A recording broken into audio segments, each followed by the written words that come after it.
This podcast may not be for all listeners.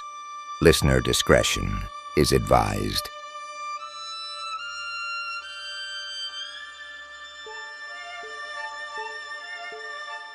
On a sweltering August afternoon in 1901, two English academics stepped into what can only be described as a terror in time.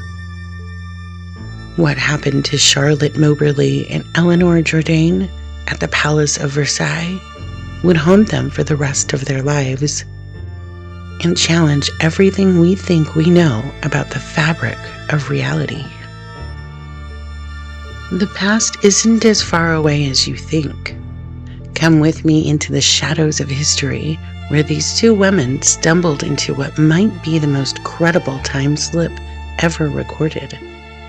What they witnessed in the gardens of Versailles would haunt them until their dying days. Join me while I venture into the unexplained realms of time travel.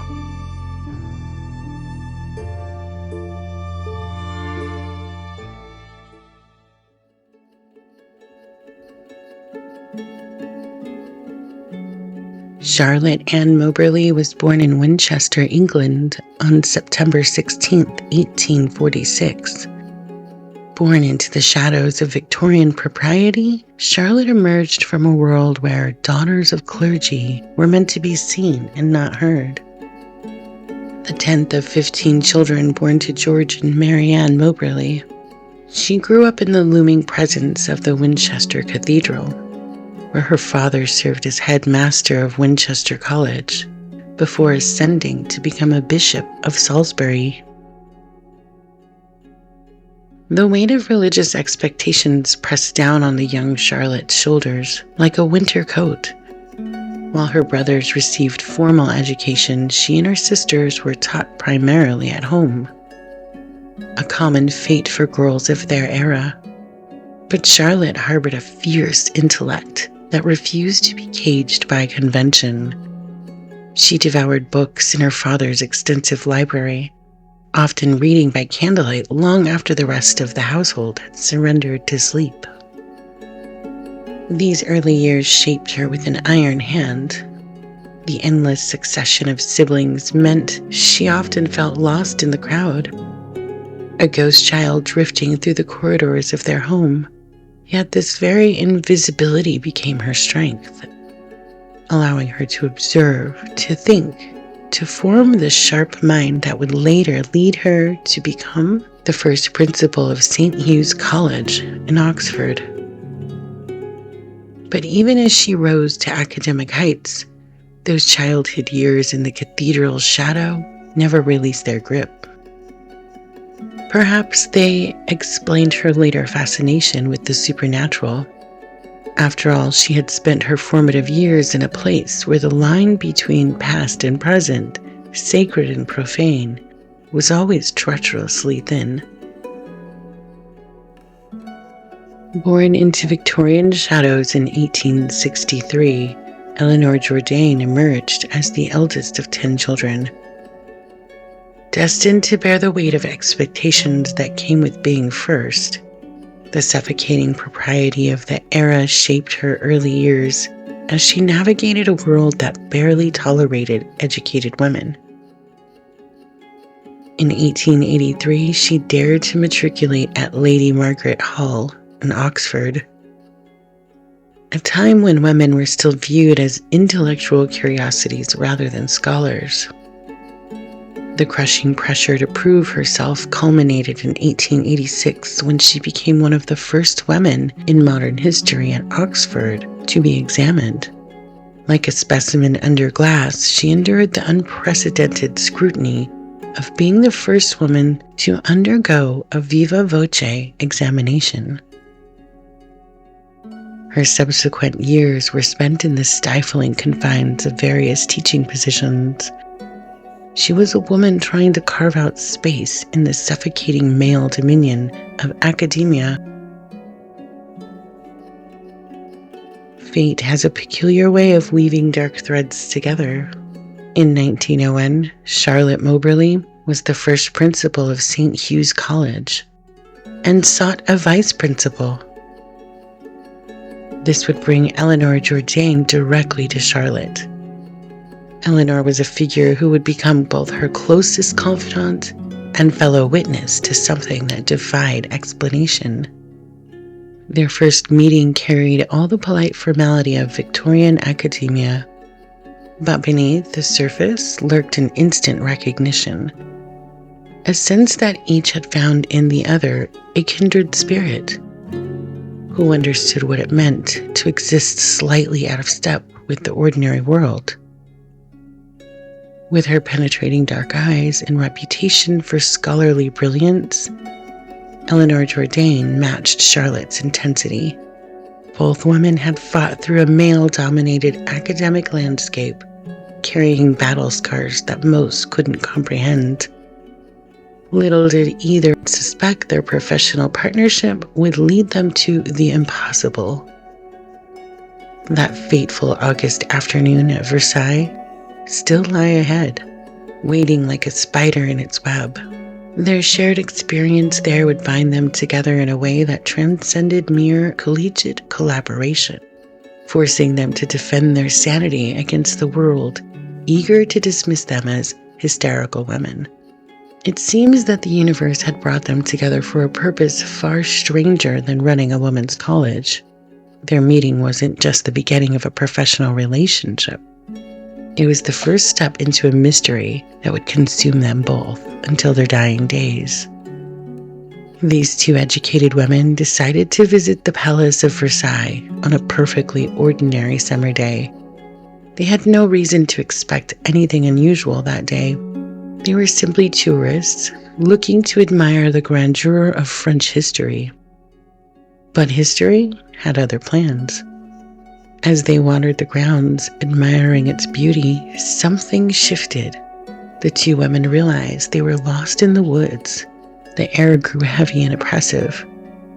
Both women would later describe an inexplicable sensation that washed over them, as if the world had suddenly become muffled and gray. They found themselves in what appeared to be a different version of Versailles. Not the tourist attraction of 1901, but something older, much older.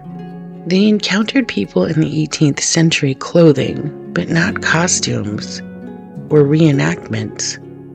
These figures moved with an unsettling authenticity, paying no attention to the two women. A man directed them down a path. They passed a woman in the gardens dressed in a light-colored skirt, white fichu, and straw hat, the fashion of Marie Antoinette's era. Later, they would become convinced it was Marie Antoinette, sitting near the Petit Trianon. Their innocent afternoon stroll through Versailles turned into something far more unsettling. They crossed what seemed like an ordinary bridge, a modest wooden structure spanning a burbling stream. They passed a quaint circle building with its pillars and a low wall, and then wandered through gardens hemmed in by towering trees. When Charlotte and Eleanor compared notes later, they realized something chilling. They had experienced the same inexplicable events, but with subtle, terrifying differences. What one saw clearly, the other only saw partially. It was as if they had each caught different glimpses through the same crack in time, a crack that shouldn't exist. While their observations differed, both remembered one item: a plow. The women learned that Louis XVI kept a plow at the Petit Trianon, which was sold during the French Revolution. The two women would go on to write a book about their experience, published under pseudonyms entitled An Adventure. But the publication would bring them nothing but ridicule and professional skepticism.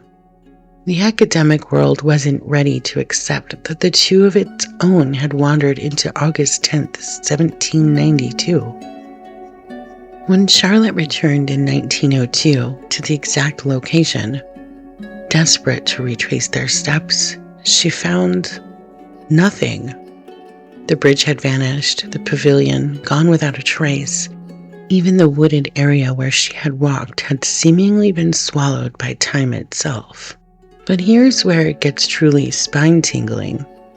When they unearthed a yellowed map from 1783, there they were, every single landmark, exactly where the women had encountered them. Somehow they had walked through a Versailles that hadn't existed for over a century. That cold day in 1902, the woods of Versailles held another secret for Charlotte. Lost among the bare winter trees once again, she caught something in the wind. The ghostly echoes of distant music, light and repetitive. The melody drifted through the frozen air like a musical phantom that refused to fade. Haunted by the mysterious tune, she carefully transcribed 12 bars from memory. But when she shared these notes with a music expert in 1907, his revelation sent chills down her spine. The composition was no modern piece. It belonged to the 1780s, and its style unmistakably anchored to that distant era. Even more disturbing were the conversations with the Versailles caretakers. Their firm declarations deepened the mystery. No bands were permitted in the park during winter's cold grip. And even if they were, the designated performance area lay far beyond the earshot of the Petit Trianon. The music Moberly heard that day should have been impossible, yet somehow crossed the barrier of time itself. Those ancient melodies had found her. The proof came 7 years later, buried in the yellowed pages of time. In 1908, Moberly and Jourdain's hands trembled as they turned the brittle pages of Madame Elof's journal. This wasn't any dressmaker's journal. These were the private records of Marie Antoinette's personal seamstress. And there in faded ink, lie validation of their impossible encounter. Details matched with chilling precision. The summer of 1789, as revolution simmered in the streets of Paris, Madame Elof had created just a handful of garments for the doomed queen. 2 green silk bodices, large white fichus draped carefully over her shoulders, and a skirt with the faintest tinge of yellow. Charlotte's blood ran cold. The outfit matched thread for the spectral figure they glimpsed in 1901. Moberly and Jourdain never wavered from their story. They went to their graves insisting on the truth of what they'd witnessed that August afternoon. Some say they stumbled upon a residual haunting, a moment in time replaying itself like a cosmic record stuck in a groove. Others suggest they experienced a time slip, a momentary overlap between then and now. The more scientifically minded propose mass hysteria or false memory. But I think we may have to leave this one in the unexplained realms.